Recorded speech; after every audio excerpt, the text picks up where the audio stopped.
We're ready, man. Hell yeah. Double Days Podcast. I'm David Davila, the host, Mr. Andrew Bernal. Always, as and always. the Sam Miller. I made it, man. San Shit, Antonio. man. From all the way up there, Washington State. Yes, sir. Olympia, Washington. Beautiful Olympia, Washington. Yeah. Hey, you guys went through some, what was it, like, was it winter or people were dying or something? Yeah, or, man. Was it winter? It was winter, right? When it was dying? Yeah, there was a big... I don't actually know what you're talking about.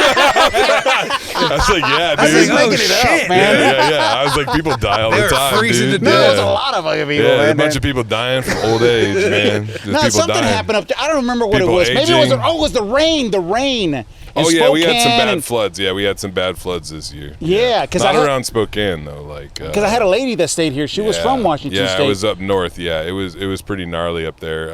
Actually, a place I do comedy at, Mount Vernon, got hit really hard. Yeah, that's Yeah. it. And it got pretty, I told you, man, some shit happened up people there. He knew dying. about that shit. He remembered that shit. I don't remember that shit. The only reason I remember is because the lady that stayed here, she stayed here for about a month. Yeah. She stayed here, and she was from she was moving down here. Yeah. And I came people. over to kind of check, make sure everything's okay. And she told me, she goes, yeah, David, I calling back home, and it's raining and shit. And I said, what? Yeah, man. people have died. I said, what the hell? We get this deal between the months. Like, there's the thing about the Northwest, right? People talk about Seattle and the rain or whatever, and I'm from about an hour south of Seattle in Olympia, and it does rain a lot. It does, and it's overcast. So basically, from around like October to like April, you basically have like system after system kind of comes through. So you have like you get about like 5 days of like rain, overcast, and then you might have like maybe it clears up for like a day here and there, but you get used to it. Well, this is the thing that happens is sometimes it's just too much, like because sometimes you just won't get those days off. And like it's like it can't drain right, but like the whole thing is crazy because like it's meant like it's supposed to be like that, like it's a rainforest, like you know, it's been like that. So you get used to it. I like the shit. I like the rain. That's what cracks me up. I love that shit. So this heat right here is not. Man, this shit's terrible, dude. I'm so glad you brought that up, man. I don't know what the fuck you guys are doing down here. I'm sorry. I don't know if I'm supposed to swear on the podcast, but like, Of course, yeah. that's dude. This heat is so fucked, dude. And like, You it's said crazy. today was like the air is heavy.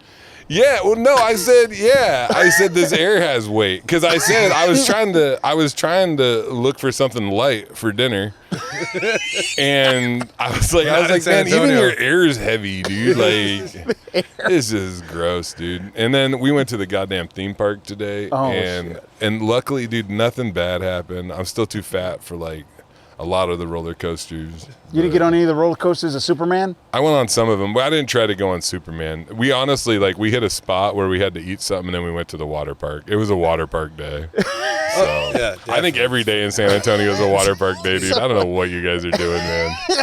This shit's crazy. I haven't been to Six Flags in forever, dude. Since I was like a kid. They obviously got new rides since I've been there. They got stuff. I can't believe you should go. It was fun. We had a good time. It was good. Like, honestly, it was good.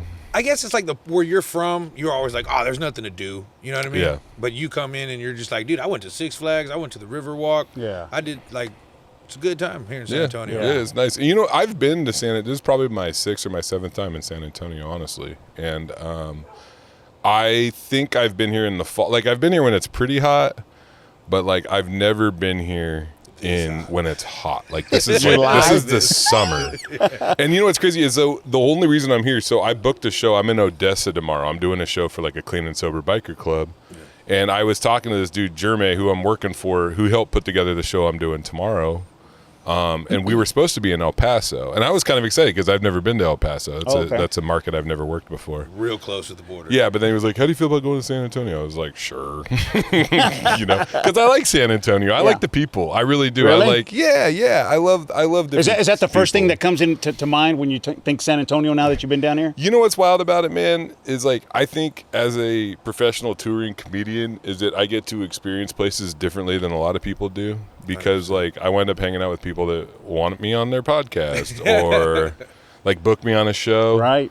Or you know, I'll get stopped a lot of times. People will recognize me from clips online, you know, and it's generally people that like my vibe already. Yeah. And then the other thing too is like especially when I'm by myself. Like this time I'm with my family, right? But when I'm by myself and I'm on the road. and I stop at like a restaurant, like I talk to people. I like talking to people. I like meeting different kinds of people. I also stop at a lot of swap meets and stuff like that. I go to swap meets and flea markets. Is that right, dude? Okay. Yeah. I'm And a that shit, full-on I thrifter. love it, dude. Yeah. I was gonna say that like I was watching a bunch of your videos and I was like, dude, this dude's got a bunch of fly ass shirts, but these aren't bro. shirts that you could get at Target or Walmart. These are fucking Goodwill shirts. Like I know Goodwill shirts when I see them. Yeah. Or flea market shirts and like, yeah, dude. I think half of my wardrobe has been given to me. I don't even buy these things, man. Yeah. Everybody loves Goodwill, man.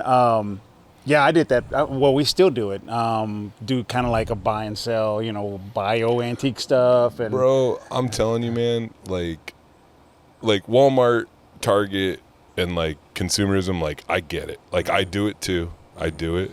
But like you look at half the shit you buy you don't need. Yeah. And out of all that shit you buy, probably most of it you could buy it used and it would be a better quality. Yeah. You know what I mean? Oh yeah. Like, oh my God, if you need tools, do not go to Walmart. Go to a flea market, man. 100%. No Buy shit. tools Get the at a flea cast market. iron wrenches and shit. Yeah. man. I mean- Support criminals. Yeah. No shit, man. Don't ask them where they got it from. Yeah. And the other thing I love about flea markets too, man, is that like I appreciate different cultures and stuff like that. Yeah. And man, you get the best food, man, at the flea markets. They'll have like the little spots. Oh Hell my yeah. God, forget it, dude. I went to Arkansas, man. I had the best tamale I've ever had in my life in Arkansas at this flea market. Really? Bro. What? Yeah, dude. In Arkansas? Yeah. There's Mexicans in there in Hell Arkansas? yeah, there's Mexicans in Arkansas, dude. There's Mexicans everywhere, man. Shit. It's 2026, dude. Yeah, I can't believe. Yeah. Wow. You know what's funny? Last time, I was going to ask you, are there Mexicans in Washington hell State? yeah, there's Mexicans. Are in you Washington serious, State. man? Dude, I got a lot of Mexican homies, bro, and I'm not one of those dudes that's like, I got a lot of Mexican friends. Yeah, I'm the king of woke Olympia. They all wear high socks. Really? No, like I seriously, like I got a lot of homies that Really? are Mexican. Oh hell yeah, dude. Yeah. I always ask people that, like, whenever we talk to people that are from out of town, Chicago, wherever, Yeah. I always ask them, man, there's some Mexicans in so-and-so, and they're like, Bro, of course. I'm Mexicans. like, really? Bro, you know what's wild about? I thought it was like, mostly Southwest. I was, when we were talking online, talking about this. Yeah.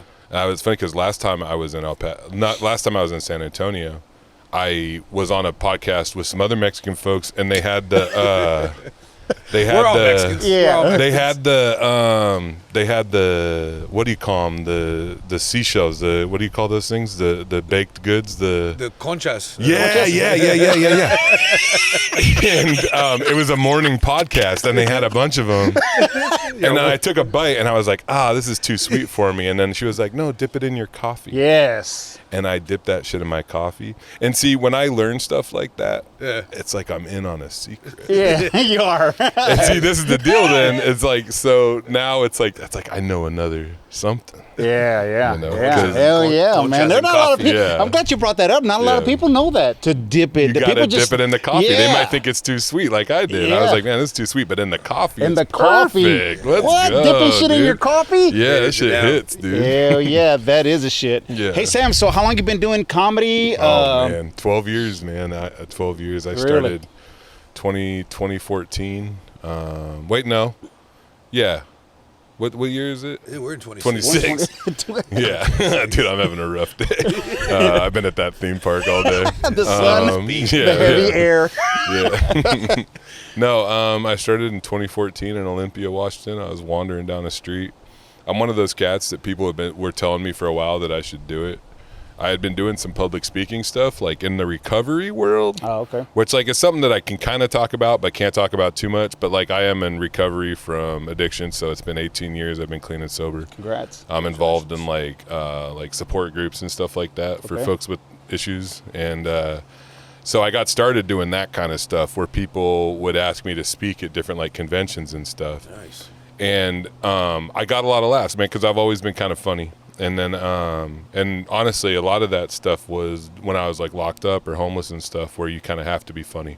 And that's where a lot of my drive comes from, is like, I'm not so much running towards like some comedy goal of like, oh man, I want to be a famous comedian. Right. I'm more just like running away from my past.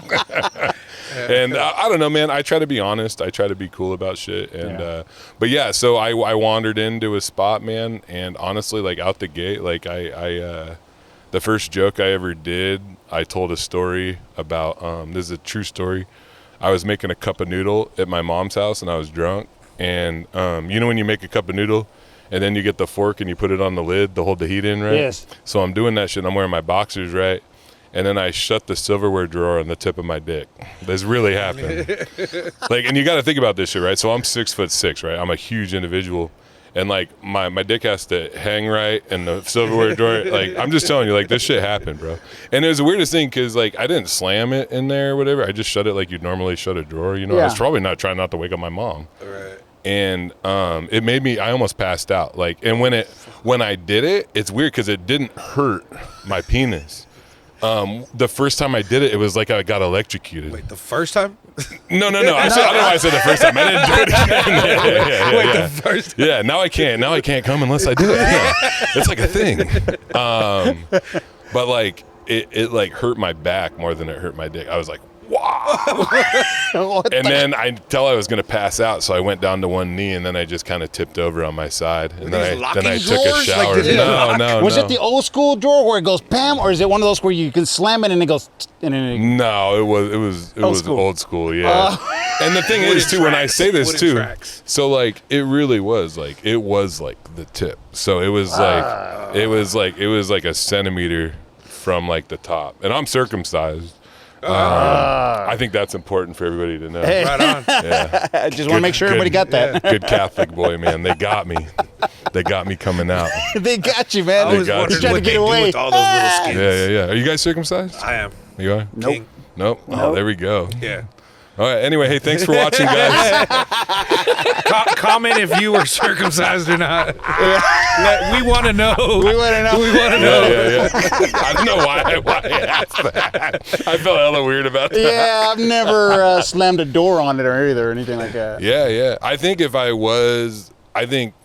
outside, they say it feels better when you're uncircumcised, that like sex feels better. And I think it also provides like a little bit of like armor. Wait, who says What's a hoodie, man? Lots of people. Wait, It's a you said they uncircumcised sex feels better. But like the women are saying that, or the dudes who have Dudes uncircumcised? that are uncircumcised. Well, of course they're saying that. They say it's bigger. No. Dude, it's just science, bro. There's like nerve endings in that shit. Yeah. Yeah. Oh, so they took our nerve endings. Yeah, They but cut we you, man. last longer though. Don't cut me, Mick. Don't cut Yeah. me, Mick. Yeah. You heard my girlfriend.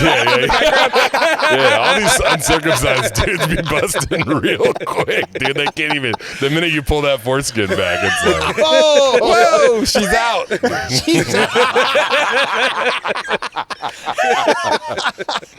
Oh, man. No, it was. But that's the thing. As I told that story, I knew it was a funny story. I got some pops. I didn't murder or anything, Right. but there was a decent crowd for an open mic there. So, and Olympia is just one of those places, man. It's kind of magic. So, like where I started doing comedy, I love my hometown.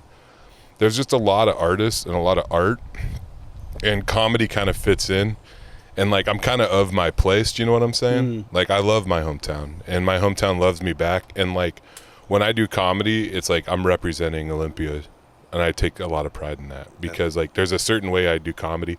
I don't care what anybody else does on stage, but I talk about myself. I don't talk about people that are different than me. You know what I mean? Like you'll never hear me do like anything like I don't mess with like racism or anything. And I get that like it's weird when you make jokes about race and stuff because like in a weird way you're kind of bringing it in, you know? But I think some dudes like honestly like they use that as a way to be racist. You know what I'm saying? Yeah, 100%. Let me say what I've been wanting to say all these years. I'm a comedian. I'm a comedian. Come on, man. Why? I've got the open. Yeah. I've got the because the pendulum swings back and forth, and I think it's kind of swung out with all the Kiltony stuff where it's like, oh, anything goes again. It's like, all right, man. But I actually think there's a lot of humor in nuance, and there's a lot of humor in vulnerability, and there's a lot of humor in restraint. Do you know what I'm saying? Oh yeah. Like sometimes some shit is funny because you're trying to say something in a way that's not offensive. You see what I'm saying? Yeah. Like you're trying to, if you have an idea about something that you're uncomfortable with, and you're trying to explain it in a way to a crowd that's not going to make you look like a giant piece of shit. Right. You know what I mean? Right. Yeah, Oh, like I yeah. think there's a lot of humor in that, you know. Yeah. If I go to Olympia, what do I do at Olympia? Oh man, that's a great question, bro. You specifically? Yeah. I go look for the Mexicans. yeah. You I gotta go look go. for the Mexican tacos. Yeah. Now, what would you? If I got there and I say, "Hey, Sam, I'm on my way in, man. Where you at?" I'm trying to think. You know what's out of all the places in Washington, Olympia is one of the whitest. So there's not like Lacey has a lot more Mexican folks. There's like a lot of military folks. It's a lot more diverse than Olympia is. People in Olympia hate it when I say that shit, but it's true. Because Olympia is real crunchy, like kind of hippies, you know? And like they're like, we love diversity. And it's like, oh, yeah, okay, cool. And then David shows up. Hey, what's up? No, honestly, bro. The dope thing about Olympia, man, is like there's a lot of rad, weird artists. It's not for everybody, you know? I hang out downtown and I drink coffee in front of this place called Bar Francis. It has amazing coffee. And a lot of my homies there, and they make other types of art. They paint, they draw, they dance, they make music. And like I like to be around that creative energy. The other thing, like if you had like a week in Olympia, right? We would go around the Olympics. I'd take you up into the mountains and stuff like that. You hold hands. I don't know why I keep doing this. I'm just not gonna stand next to you when you're shutting the damn drawers, man. You should come to Olympia. I didn't mean for this to be like this. I'll take you to the Brokeback We'll Mountain. go up to the mountains. Yeah, bro. No, dude, there's so much dope stuff in Olympia, man. Honestly, Seattle's wonderful. Portland's wonderful. Olympia's wonderful, man. I love the farmers market there, man. They got a lot of fresh produce, stuff like that. The food scene is kind of weird. It's not, but Tacoma is like 30 minutes north. They have a bunch of good food. I got some homies that got a restaurant, and they're Jews, but they're from like Iraq. Yeah. I can't remember the name. I'm blanking on the name. There's a name. It's called, they're Assyrians, Nineveh, and like that restaurant is amazing. They've been getting all kinds of attention. I'd probably bring you there. Okay. They do like, they'll have like some chicken wings with like some, what the hell is that? With the, that comes out of the fruit, pomegranate, like chicken wings, like flavored chicken wings. That shit hits, dude. Their really? food's Flavored amazing. wings? Yeah. Those Do you sound like Middle Eastern food? Like A little bit. Yeah. It's a little bit. So I haven't found one that like, shit, I gotta have it again. Yeah. Kind of like Mexican food, man. Everybody loves fucking Mexican food. Yeah, I mean, I don't for know sure. anybody that I can go and say, you like Mexican food?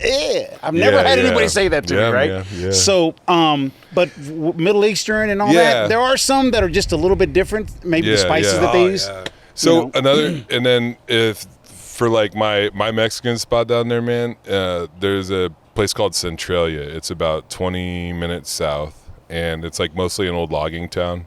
They have a place there called, I'm blanking on it, man. I can't believe I've been in the sun too long today.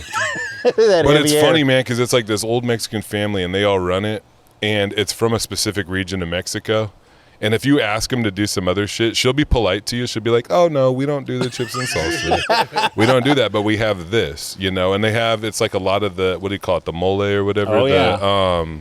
I can't remember what part of Mexico it is, but man, that shit hits. And they do a lot of the soup. It's like this soup with beef and like bacon in it, and like, oh my god, this shit hits. What about seafood? You guys big on seafood? Oh, bro, yeah, that's another thing. I'd bring you out to Hamma Hamma too, man. We go out to Hamma Hamma, eat the oysters. Hamma, dude. Yeah, Hamma love Hamma. seafood. Get like a bucket of clams, bro. Like, you like clams? Oh, hell, I love all seafood. Dude, you would love it. Yeah, I see it, I eat it. Yeah, let's Shit, go. man. Yeah, Hamma Hamma. There's also a place right there in Olympia that I go to a lot. See, I'm blanking on that too. You guys are tripping me out. This damn heat in San Antonio. Yeah, but isn't no, that's Taylor Alaska. Taylor Farms. I was gonna say it's Yeah. Alaska, right? Where they have the what do you call it? The Yeah. snappers. They Well, they climb up. So this is the thing. What's crazy? So Puget Sound, right? When it comes to food, there's like, first off, there's a whole bunch of native folks out there, right? Like, because like there was a lot more native folks around there because that land could support a lot more people. And they used to have a saying: when the tide is out, the table is open. Like that, basically, like when there's so much like shellfish and like abundance, because when you think about the Puget Sound and that water coming in and out, anytime a lot of water is moving, it mixes up all the nutrients, and then you have all those rivers coming in, right? Yep. And they have all this, like, all those nutrients are feeding, like, the algae, and the algae is feeding the shrimp, and the shrimp are feeding everything, and then I'm eating the shrimp. I mean, because you guys get the freshest of fresh water, Yeah. right? Because coming right off the mountain, man. off the mountain. These guys are getting... There's parts of being from Washington State that suck, and there's nothing you can do about it.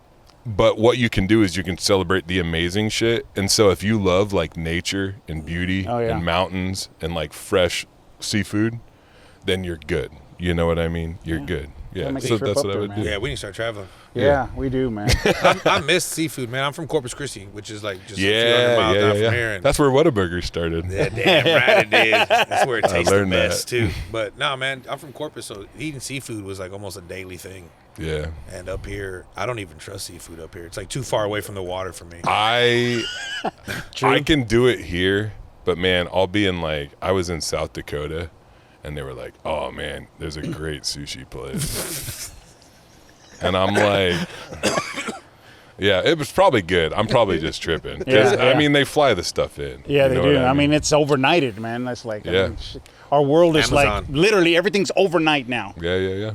Everything. Yeah. I want something, I get it overnight. Yeah. Shit, it's always fresh. So... Big extra $10. No, if you guys came around, I mean, like, dude, when I started doing comedy and I realized, like, how open, that's the thing that trips me out about stand-up comedy is, like, you start and you're doing open mics and you're like, okay, there's these 40 open mics, and then there's these comedy clubs and they have shows, and then there's some theater shows. Man, it'd be great to do one of those. And then as you move on, it just expands and expands and expands, and then you realize that, like, so just in the I-5, like where I'm at, so like Portland, Seattle, Olympia, Tacoma, even down to Salem and Eugene, up to Bellingham, like that chunk of space, like that's where I learned how to do comedy at, you know, that's my area. And then you realize that the whole country is full of areas like that. Right. And then you meet like a couple people. And then when you get, like, what's happened with me is now I got the social media going, so I can draw some, like I can use my social media and get some people out. Not enough, but some people out. Then it's like, oh man, like I can go anywhere. But to get there takes, it's honestly, it's a lot of pain. Like it's a lot of like learning how to deal with like rejection and stuff like that. I've been talking to people about that lately. Yeah. I was just telling Dave, I'm almost a year in. Right? I'm almost there. I got like 2 weeks. July 22nd will be a full year. Yeah. This past weekend was the first weekend I didn't have a show. Yeah. And I just been fucking bummed about it. You know what I mean? Like, what the fuck, man? Yeah. But Do you run your own shows? I do have my own open mic at a bar. I do run an open mic at a bar. Hosting Hosting. is fast forward on getting better at comedy, learning how to pick up a cold crowd and get them there. Also, if you host a show every week or every month, you're consistently challenged to come up with new material. Right. Yeah, I know. And that's the best for me. I'm a deadline guy. Yeah. And that makes me, like, I do one big show in my hometown of Olympia every year. I do a Christmas show. Yeah. And I'm already thinking about it. I'm already like, oh man, because right now I'm sitting on about 15 or 20, and I need about 45 new minutes. New minutes. You know, every year. My open mic at the bar, we have regulars, like we have a regular audience there every week. And that's rad. So and they like the comedy. And they love it. Dude. Yeah, they that's love sick, it. dude. And that's so the best. I'm like purposely like, dude, they deserve new jokes, you know? Yeah, 100%, dude. Yeah. Dude. So like, yeah. Well, if they're showing up for an open mic, man, there's a certain kind of person that likes watching open mics, and they have to be open to having like a real experience, you know, like because I ran an open mic for a weekly open mic for 4 years, something like that, every single Wednesday, man, in Olympia. And I had guys that have been on the Tonight Show come through. Wow. You know, I remember the night, it was Ty Barnett, who was on Last Comic Standing. He was on the Tonight Show, great comic. And I remember I was like, oh shit, Ty wants to drop in because he heard this mic is really good, right? And he knew somebody in the area. And it was a great mic. And it was funny because I put somebody who'd never done stand-up before in their life in front of him. And I was like, hey, you just saw a guy do comedy for the first time ever. Yeah. And this next dude's been on the Tonight Show, you know? And like, there's the parts of comedy that are so beautiful, and like the shows and the people, some of the people. I think the same way we were talking about places, like I lean in on the beautiful parts of where I'm from.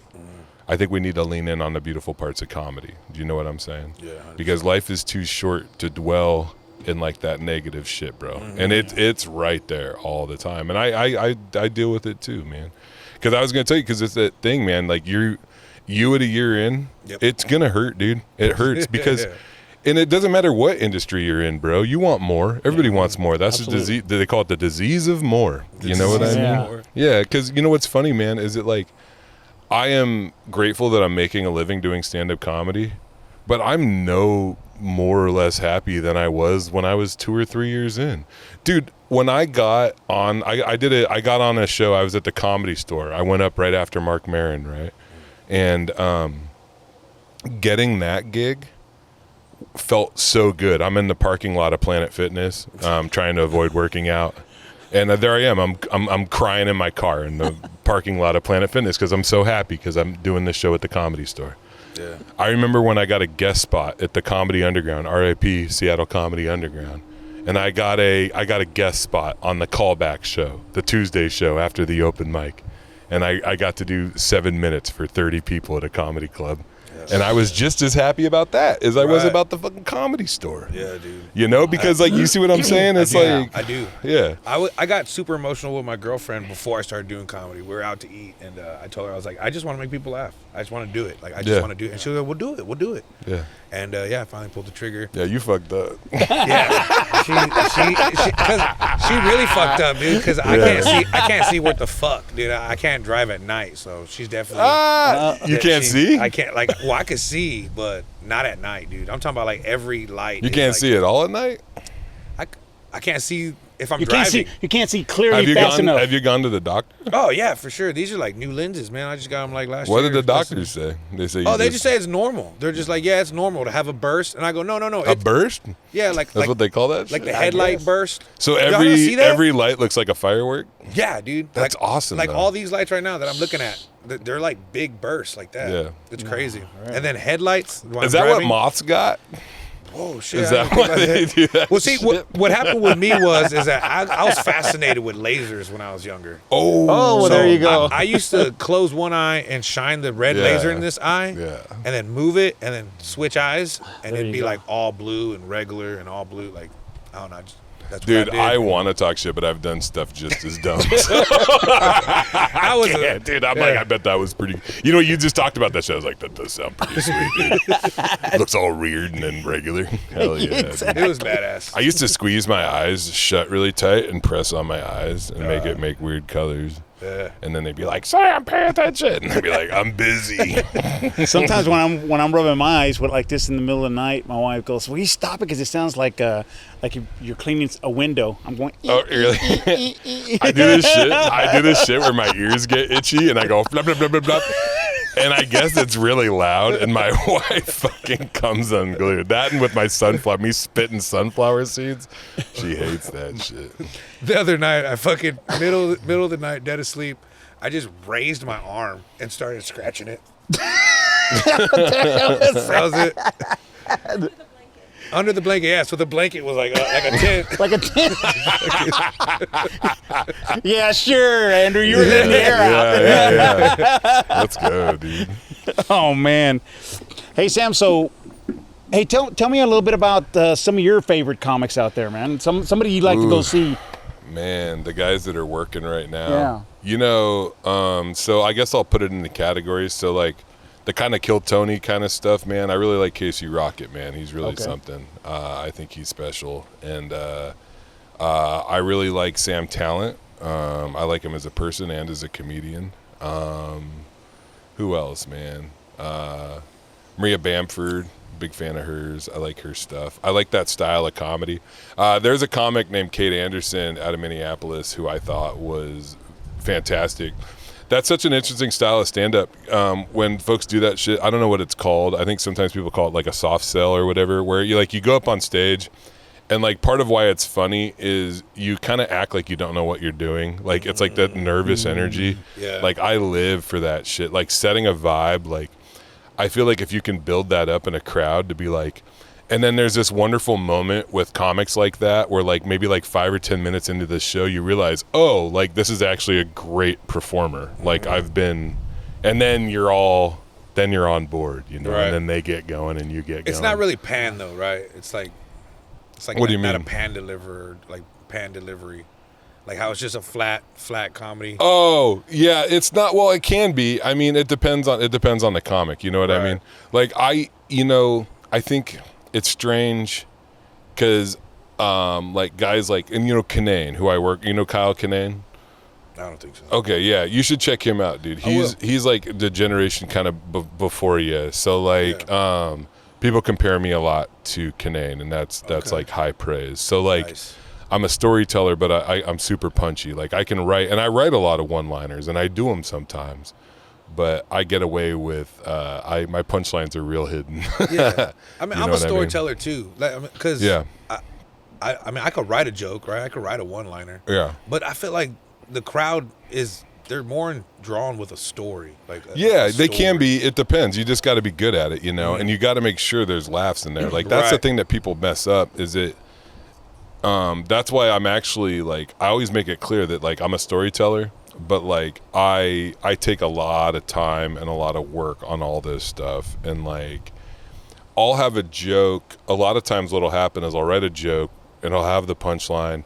It'll have like the twist at the end or whatever, and then the setup will have a couple. You know what I mean? Like it's a whole thing, and then a lot of times I'll come up with like a tagline, and then I'll realize the tagline is better than the punchline, and I might get rid of that punchline altogether. Okay. And then I'll stop doing that joke, and then I'll be working on another joke 2 years later, and I'll lift a part of my own joke out and put it in that part. But this is stuff that I didn't try to do. It's just stuff that happens when you do it enough. Right. So like, that's what I tell like newer comics. My first advice for newer comics is to take really good care of yourself off stage. Then that would be my advice for you, is to take very good care of yourself off stage. I got a therapist. I try to watch what I put into my body. I try to ignore what comes out. And then the other one is that stage time, not just any stage time too, like good stage time, and watching comics that you respect, like really watch them work. Watch like first rate, like real headliners. Like if you ever get a chance to go see like have you ever seen Alonzo Bowden? No. Oh man, he's a monster, dude. Alonzo Bowden, man. Yeah, one of the best comics I've ever seen work, man. He can work any room, anytime. He doesn't lean on anything, and he's one of these guys, man. Same thing with he does clean stuff. Brian Regan, man. You ever see his shit? Brian. Oh my God, Regan's a monster, dude. He works completely clean, and it doesn't feel forced at all. Right. Like watch those cats. Like those guys are amazing. I'm gonna man. follow him. Yeah, Brian. Like I like Ron White a lot. That's a guy I like. Yeah, he like these guys that they've done it so long and so much, and they still love it. Because sometimes you run into these folks. It's like, oh man, that dude's cashing the check. I work for these guys sometimes. You know what I mean? I feature for those dudes sometimes. A lot of times they used to get pissed at me because I would go so hard in that feature spot because I'd make them work a little bit. Yeah. Yeah, 100%. Yeah, dude. I'm loving it, dude. I appreciate this advice. Thank you. Yeah, dude, and I, that's like, we're on a podcast or whatever. Usually I ask people before I give them advice. Oh, dude, I take it in. Yeah, well, my other advice is don't listen to anybody. For real though, I'm serious, because like when I give a comic advice about what they're doing on stage, I'm basically projecting myself into that person. The best advice I ever got in comedy was from Gabriel Rutledge, who is a very great Olympia comedian. I don't know if you've seen him around, but his advice was talk about the shit that makes you laugh and then invite other people along. That's why so many of my jokes are about meth. Because like I've been clean for a long time, man. But this shit's funny, bro. It's just like it is. It's some wild shit, dude. When you're like addicted to something, like I knew it was killing my ass, but I did it anyway. That's funny. So when I said I never really did hard drugs, right? Not by choice. So this one time I had this girlfriend, and she got me addicted to morphine. Wow. Yeah, dude. So her dad was. I mean, you got you addicted to morphine. Right. But she helped. Cause her dad. Look, listen, I believe you. I never knew I had a problem. I believe that you believe. So what happened was I was in a horrible motorcycle accident, and like my hips fucked up, my femur, knee, everything's all fucked up. I'm always in pain. Yeah. Well, her dad started going through hospice. Yeah. And he started getting prescribed morphine. Yeah. He wasn't taking it, so she just had literally like a sock full of morphine bottles. Dude, there's people listening to this podcast right now. Well, we're not saying names. No. They're just so excited. They're like, did he say I've been sober 18 years, and I was like, that's like a dream scenario. And it just started with one. It just started with one. Dude. Really? Yeah. See, for me, Sam, I've never done any drugs. The only drug I've ever done was smoke and drink. That's drugs, right? But like any other stuff. Yeah, I done weed. Yeah, when I was younger. Yeah. But I never done anything. And I tell you the story. And I'll tell you the story why. So my grandmother used to tell us a story about when we lived in a small town just outside of San Antonio, and she would tell us. Yeah, they go to this dance. She was an old Mexican lady, right? Yeah. She would say, yeah, there's a dance going on. I think it's funny that you told me that. You're like, yeah, my mom was an old Mexican lady. And I was like, I figured. And she was That'd be weird if she was like an old Czechoslovakian woman. I was like, wait, what she the was hell? actually German, but I don't, yeah. Sorry, man. But, but she would tell me this story about, he does drugs. And you know what happened to him? What? She goes, one day he went to the dance, and he was changing his shoe, and his foot turned into a hoof like the devil.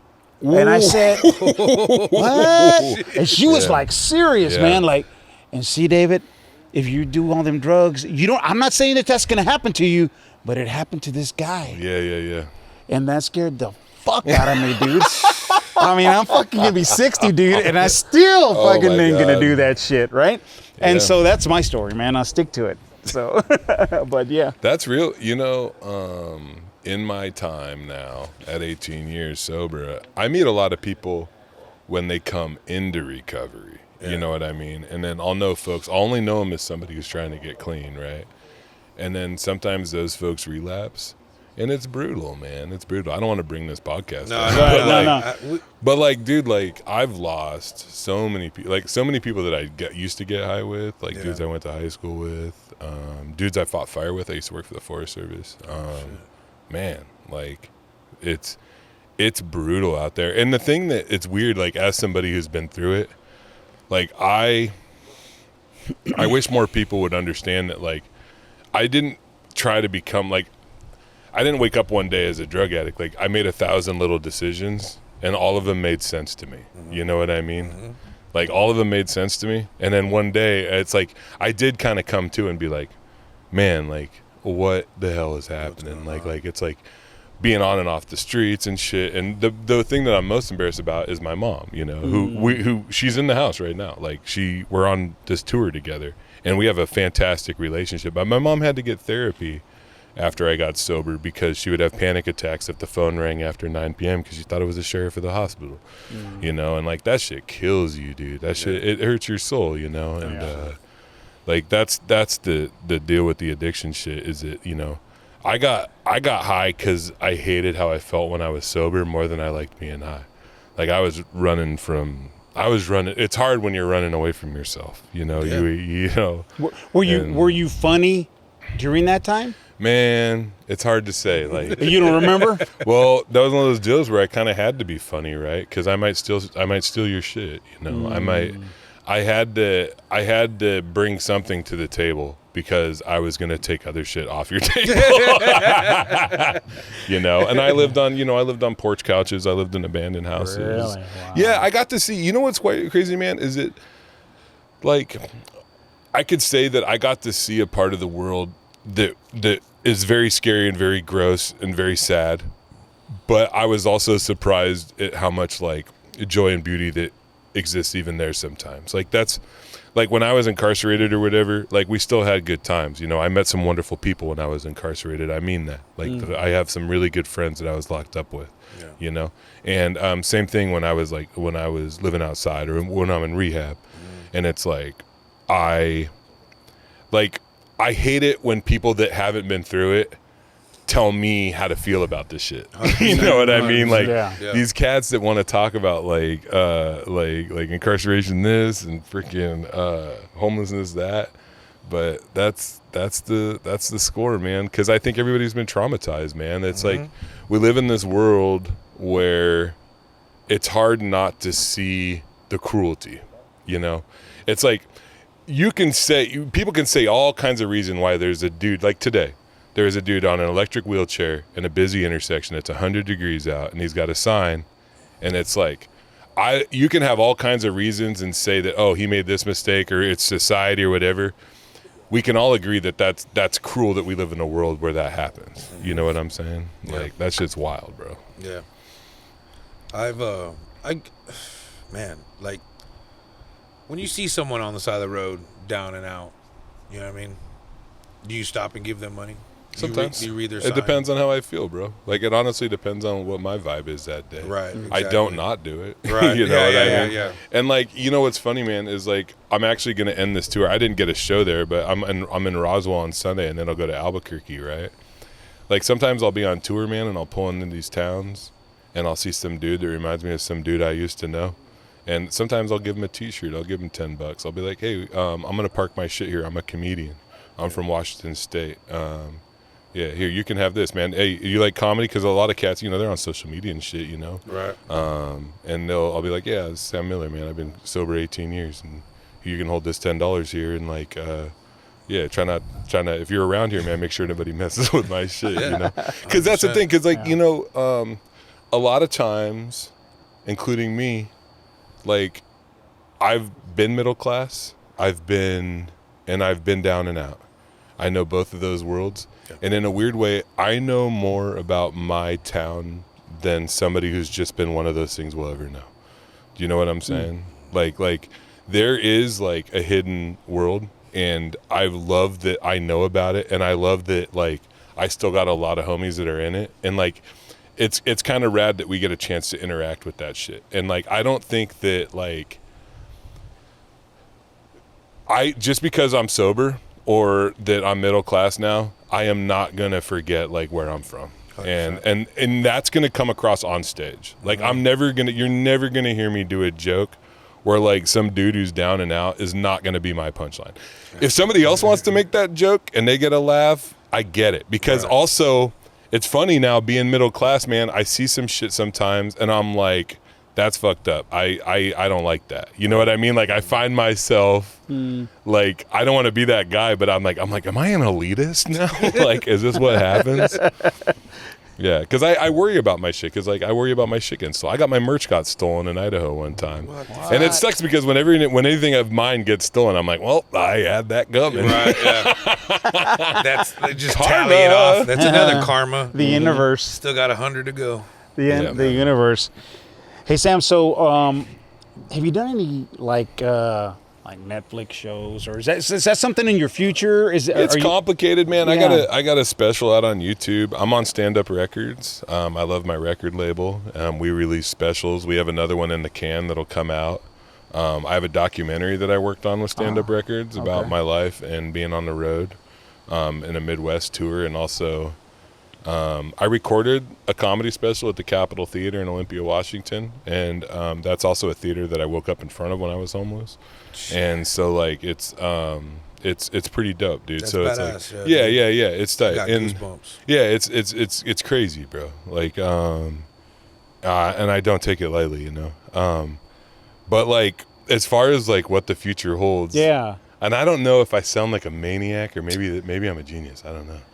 But like all I need to do is like work hard, and like I try not to like think about the big goals. Yeah. But I have a lot of irons in the fire. There's some like exciting stuff that's on the horizon. Hell yeah. I get booked by dope venues. Like I just got back. Like I love Chicago. It's like one of my favorite places in the world. I just got rebooked by Zanies, which is like my favorite. Like not my. I don't know if I can say favorite, but it's like I love Zanies. Really? Yeah, Zanies in Old Town in Chicago. Man, that's a club. Have you guys been to Chicago before? I've been to Chicago, Yeah, Chicago rules, dude. Yeah, it's a great town, man. Yeah, I've been actually twice. We ate at a place called the Oven Grinders. Yeah. Which is over on Clark Street. Okay, which is right across the street from where the St. Valentine's Massacre happened. Oh, wow. Okay. Back in that where it's all old. It looks old and back in there. And probably since then, I have yet to have a pie that good. Because they it was a pot pie. And then they go, wham, and then they open it and it just kind of flows. Oh, is that kind of pizza? Yeah, and then they cut it and it's, oh, man. The theory I have, man, is any place like Chicago, man, all them spots have been around so long. And if you open up a restaurant and it's not good, you're just not going to last. So, like, every place you've been to, if it's been there more than, like, 5 or 6 years, they're going to have good food, man. Yeah. I went to a Venezuelan spot. I'd never had, like, Venezuelan food, man. That shit hit, bro. Yeah. That was amazing. I went to a Costa Rican spot, man. Have you ever had Costa Rican food? No. That shit hit, dude. It was good. We're going to go have Costa Rica, babe. Yeah, this shit hits, bro. You know, the other one that kills me too is like my homie Jay Ruby, right? He's like one of my best friends. I was a bouncer for a long time. He was a bartender, right? And he's a Puerto Rican dude, right? And I swear he's like the only Puerto Rican in Olympia, man. I call him, he's the world's loneliest Puerto Rican, man. But he's the homie, and like he straight up told me, he's like, bro, if you don't get Puerto Rican food in Chicago, like, just don't talk to me anymore. You know? And sure enough, I did. And it's weird because I thought it would be more like Mexican food kind of, you know, because but no, it's different. It's different because it's like the colonial stuff. It's like they have that influence from the who was that in Puerto Rico? I can't remember. It wasn't the French. Wasn't the Spaniards? Was it the Portuguese? I think it was Portuguese. Yeah, right. You know, like, and that's the shit that weirds me out. Like, that's the thing with like the food and the culture and shit like that. Is it like I love like Vietnamese food, right? So do I. And Vietnamese food is a trip because they have those banh mi's and it's like that French bread. One of my best friends is Vietnamese. Yeah. And every time we go, he'll order something new that I've never tasted. Dude. He goes, no, come on, David, I'm gonna order. I'm like, okay, man. And he fucking orders everything, right? Yeah. And I got to taste everything. I'm like, man, it's different. It's different than the other, like you said, like it's just different. You know, when I worked at a homeless shelter in Tacoma for a long time, right? And there was a Korean spot across the street, and I started going over there and eating food. And this was during COVID, so I was all sad anyway because I couldn't do comedy. Right. And I ate my way through that menu at that spot, and those ladies got to know me, and they'd always bring me like extra stuff because I'm fat. And, nah. Yeah. And dude, and then I started watching like some shows on like I'll watch like some shit on Netflix about like Korean food. Yeah. And before you know it, you'll never know as much. You know, you'll never be like an expert. Yeah. But like you start to know a little bit, and then it's like, man, and then like there's like foods, right, where if you eat one thing, it's like a skeleton key. Like if you like this, you're gonna like this, and this. You know what I mean? You know what's crazy about Mexican food to me though, is that I'm way better at like spicy Korean stuff than I am at like spicy Mexican stuff. Like, I don't know what it is, like what kind of peppers and stuff like that, but it's like that Mexican heat lingers, man, on your lips and shit. I'm like, dude. And then later too, yeah, it comes back at you, man. They say your asshole has taste buds. That's why it burns. Dude, you know what I did? It's kind of gross. I was thinking about this. I'm sorry. I hope this isn't hit it off. But like, I'm in that weird phase right now. Like, I don't know what happened, but I had some GI shit, right? And like, I had like diarrhea like a couple days ago. Did you have the explosion diarrhea? No, I didn't have the explosive. I know, I heard about that. Yeah, I know somebody here on our set that did. Oh, really? No, I just had regular old diarrhea, man. Yeah, they told me explosive diarrhea is going around. I was like, explosive? Like, what the hell's going on, man? But you know what I was thinking about today? I think I might try to make a joke out of this, but I don't know. People might get up and leave. You know when you have diarrhea, and then you go back to doing regular poops, and you have like a rest day. 100%. I'm talking about. Like that was what today was. Like I was like shitting every 3 or 4 hours with the diarrhea, and then I'm at the theme park today, and I'm like, I'm having shit all day, and then I had a good one. Oh and then man, I was like, I'm back. So you're back. Like, you know what I'm talking about? The transition shit. Oh man, when you go back to regular pooping, man, nothing feels good better than a transition shit. No, you almost want to take a bath. While Yeah. and after. Yeah. Do you ever do like a shit that's like half diarrhea and half regular? Yeah. Oh man. No, you know what's worse? I'll tell you the worst one, man. Like, that right there. You've been out in the sun all day, Oh yeah. and then you go. And the first part of it is, okay, yeah. And then all of a sudden, whap, bam! So Yeah, what when the hell? plug falls out of the jug. Yeah, I know that one. Hell yeah, Man. dude. Yeah, the dam is breached. It's an overflow, man. There is no overflow cap. Yeah. I don't know why this reminds. I've been thinking about this. One of my favorite stories about when I was drinking, right? So I would get blacked out drunk one time, like all the time. I don't know why I said one time. But one time I got blacked out drunk, right? And then like I must have eaten a hot dog, right? I must have. And then you wake up and like you're sick, you're like, ugh, and you're like coming to, and I threw up half a hot dog. Uncheered. I'm like, what am I doing? And I figure what happened. No, I was eating too fast, and I probably started choking on it, and I panicked, and I was like, I'll just swallow it, you know? He did a Joey Chestnut. Yeah, dude. Yeah. Hey, that guy follows me on Instagram. Joey Chestnut. Hell yeah. You know who Joey Chestnut is? Yeah, of course. Everybody knows Fuck, Joey, dude. I saw him this 4th of July. He won again. the king man. of shaboing Yeah. boings. Yeah. He's not the what's it, the Japanese guy like beat up. Kobayashi or Yeah, Kobayashi. Kobayashi or something like that. Yeah. When was the last time he was in the eating contest and he beat Joey? Yeah, been on- he used to beat the shit out of him, and then Yeah. Joey figured out some tricks. Yeah. Joey like went to some scientists and like some really fucking Yeah, shitty because scientists. SAI. Yeah, they're like, we could be curing cancer, but we're just gonna help this guy whorf hot dogs. Yeah, I think he was Japanese, and for like I don't know, maybe 4 years in a row, he was dude. beating him. He beat him every time. and man. and then all of a sudden, Nobody's Joey's- seen anybody. He was dogging I fucking know. 60. Boom, I know. boom, Hey, I'm a boom, big boom. Ichiro fan, man. I'm from Mariners guy. Yeah. And so I remember him coming into the league. He almost got, because he got Rookie of the Year, and I think he got MVP that first year too. Yeah. Because he wasn't really a rookie because he was playing in Japan for so long. Man, you guys had you had A-Rod up there, didn't you? We For sure a little did, while? man. Yeah, he's kind of a weird dude. Yeah, you had A-Rod, you had Ken Griffey, Because yeah, you're both of them, a right? Rangers fan, right? Of course. Yeah. That's so funny, man. Actually, but I'm a big time Red Sox fan. Oh, really? Oh, that's wild. Okay. Big time. Yeah, I like I'm a Red Sox fan too, but just my uncle across the street from my grandmother's. You know, he never. I guess maybe I was one of those kids. They call it necio. I don't know how you say that. Necio in English. Necio is hyper, maybe. And you know, and somebody's like, get the, sit the I like fuck that down. there's a special word for Necio. that. You're not supposed to say it, but like I'm hyper, and like a Yeah. spaz. Spaz, that's what it was. Yeah. And so he would always like, sit down. Hey, they're calling you, and nobody's calling me. We want me to leave, right?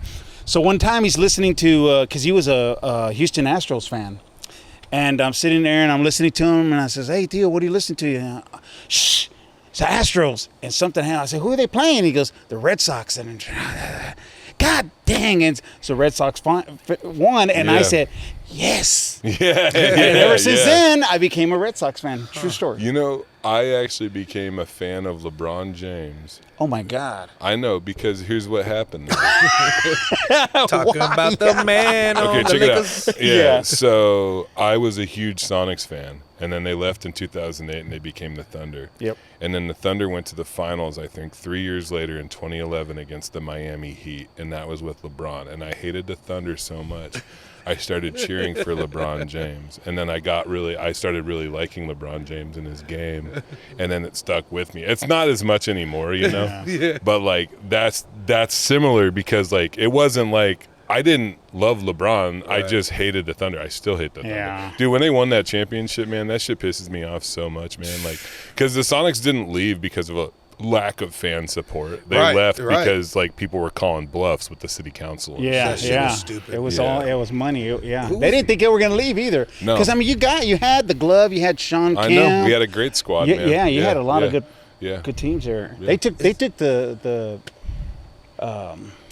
took the Bulls, Michael Jordan, to what is it? Yeah, 6 games. I six think? games. 6 games, Yep. And people still think we had a chance to win that series Yep. if they would have made some different choices on defense. Yep. Because George Karl didn't want Gary Payton to guard Michael Jordan Yes. because he wanted Gary Payton to have more energy. More energy on the offensive side. Yeah, I remember that. Yeah. I Yeah, remember yeah. that.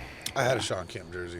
You Shawn did. Kemp was Yeah, I had a sick, Shawn dude. Kemp jersey, and I had Gary Payton shoes. Do you know the Shawn Kemp like paternity stuff? Do you know Yeah. about all that? Yeah. Yeah, because he had a lot of kids. They all And did. yeah, well, Shawn Kemp. It was funny because like when they were doing his paternity stuff, they were looking at when all these kids were born, and then they traced it back 9 months, and they could look at the NBA schedule. Sorry, if you That's see this, crazy. Shawn, I love you, man. That is crazy, man. Man. Well, Sam, it's been a treat, man. Yeah, this is Shit, cool, dude. man. Thank you guys for your guys' hospitality. Absolutely, man. Thank It's been you. wonderful. It's nice having my family here. Yeah, absolutely, man. I'm glad we were able to hook up and everything. And man, good luck to you and man, in everything you do. This is really nice. Yeah. You know, I got to say, out of the 2 podcasts I've done with different Mexicans in San Antonio, this has been my favorite. So I'm You just heard kidding. it It's here tied. first. No, we're tied. We're tied. This is my favorite San Antonio Mexican podcast. We're now going to start introducing ourselves. Double Days Podcast, the hottest Mexican podcast in San Antonio. Stay tuned. There you go, Sam. That's what's up, man. All right, man. All right, Appreciate now I it, guys. appreciate you stopping by, man. And shit, I got to go to Olympia, man. Yeah, dude, I'm telling you again, I'm man, fixing to retire soon, man. People sleep on the Northwest, and it is. There's not a great comedy. Like the comedy scene's kind of meh there. Like Portland has a lot of cool stuff going on, and like so does Seattle. But it's like it's a hard place to be a comedian because there's not a lot of people. There's not enough people. So, man, a lot of cool stuff. Yeah, man. So appreciate it again. Always welcome here, man. Oh, Always hell yeah. welcome Yeah, here, I man. like You this. got our information and stuff, and we're gonna follow you, man. We're gonna follow your. We should your- do a show your in the journey, backyard man. here. Yeah, Oh, we have. we have. Yeah, and that's the thing too. It's a private show, so I can be nude. Yeah, we'll do a nude show. Fuck Yeah. it. Hell I'm down. yeah. I Hell was just yeah, thinking about man. that. In San We could Antonio. all be nude.